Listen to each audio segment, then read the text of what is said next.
કારણ કે અમે બુટલેગર છીએ, કારણ કે અમે બુટલેગર છીએ। બોલો શ્રી દુધેશ્વર મહાદેવની જય। તો અડિયા ખાતે જે ગ્રામ સભા થઈ છે, આપણે માનનીય શ્રી MLA દિનેશભાઈ ઠાકોર અને કોંગ્રેસના જે કાર્યકર્તા છે એ બધાનું હાર્દિક સ્વાગત કરું છું। આ છે મારો મોટો ભાઈ છે, આ મારા કાકા છે, આ મારા કાકાનો દીકરો છે।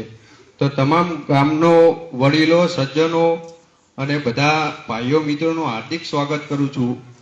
જે આપણે મેસેજ જઈ રહ્યો છે, જે અમારા બુટલેગર રીતે જઈ રહ્યો છે, શું કારણ શું? કારણ કે અમે બુટલેગર છીએ અને હતા, અને હવે આજથી અમે સંપૂર્ણ રીતે દારૂ વેચવાનું બંધ કરીએ છીએ એવી અમે ગ્રામ સભામાં બોલીએ છીએ, એવો આજથી અમે મેસેજ મેલીએ છીએ, ખાતરી આપીએ છીએ કે આજથી સંપૂર્ણ રીતે અમે દારૂ બંધ કરીએ છીએ। બોલો દુધેશ્વર મહાદેવની જય।